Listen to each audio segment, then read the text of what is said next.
AFL has revealed that it's trialling artificial intelligence as a way to protect players from online abuse. The move comes among growing reports of cyber harassment, including harmful messages, racist comments and also anti-Semitic abuse. A recent study from the Australian Institute of Criminology has found more than a quarter of young people were the victim of cyber abuse in the past 6 months alone. So can anyone use artificial intelligence to help protect themselves online? Is it safe? Social media expert Joe Orlando is here to explain more.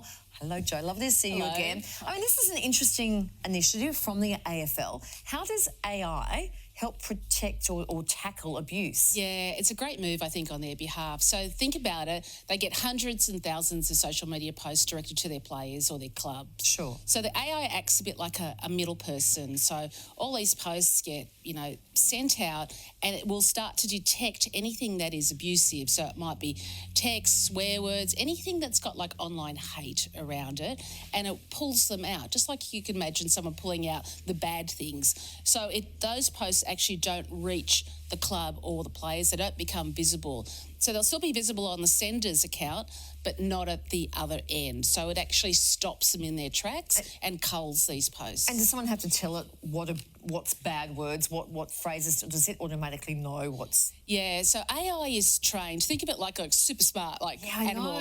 It's trained in the way you want it to be trained. So it depends what's put into it. So it might be able to detect swear words, kind of phrases, racial slurs, whatever it's put in.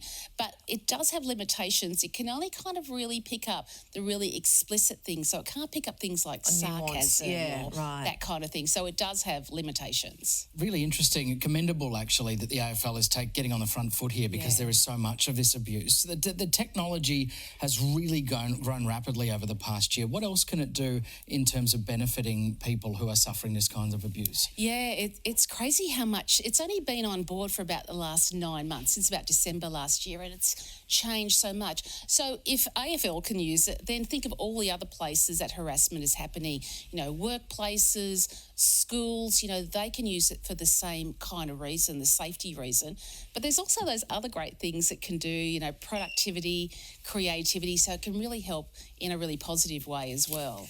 We're entering an evolving digital world here. How can we make sure that this is safe, we're doing it in a safe way? Yeah, that's right. So it does have limitations. So it's not the complete answer, so we have to remember that. And you still want free speech. If someone doesn't agree with maybe the umpires or the umpire's call, and you don't want it to be sanitised, you don't want hate, but you want there to be a discussion. Or if someone was to write into this show and go, I don't agree with what you were saying about X, Y, Z, there still needs to be some sort of two sides to stories, don't you think? There does. So it's not really kind of an equal playing field. So it depends how it's trained. Right. But we're finding a lot of inequality. So it might be people who are English as a first language speakers, maybe their posts are getting publicised more than people with English as a second language. Right. So AI can have a bias, so we need to be really careful of that. So it's the parameters you set initially, but then the good thing about AI is it can kind of learn as it goes, doesn't it, and help filter a lot of those things out. A lot of people using this already, things like ChatGPT and other similar offerings. What are the downsides of this technology, I guess, in our day-to-day life? Yeah, there's lots. You'll see schools, universities, workplaces going into overload. How are we going to make sure that students are still learning as opposed to getting ChatGPT to do their work? So a student who, say they're new to learning Shakespeare, they can put in, I have to do an essay, write it in, I have to do an essay on Shakespeare and kind of the royal family at the time and how it was influencing, what he wrote. Can you write that as a high school essay for me? And ChatGPT, if we put that into Google, you'd have to go on the search list and look up things, but ChatGPT will pull it all together for the student. Now, that's good. And writes the essay for them. Can write the essay. So that's good. It can help them if it's a draft, but also where are the sources? We know that internet is full of misinformation. So when ChatGPT pulls all this information together, you don't know where it's come from. So there's a lot of misinformation. So you really need to make sure that you've got your facts correct as well.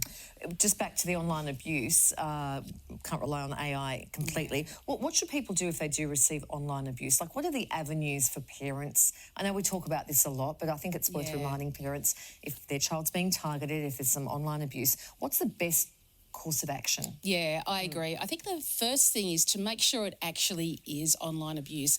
You know, we can really take things out of context when it's just written as a message online. So be clear on what it is. And if it clearly is online abuse, then the first thing to do is you contact the platform that you've found it on. So if it's Messenger, you contact Meta, whichever platform, and they have rules and regulations. There's a very simple online form for each of these places. You put it in and they are legally bound to take it off. Now, if you're having problems with that, then you can contact the police or the e-safety commissioner and they help you with that process. Okay. But it's also really important to keep the documentation. So don't just delete it because you don't want to see it anymore. Screenshot it That's first. Right. Keep your evidence. Yeah. Okay, good advice as always, Sho. Thanks for joining us.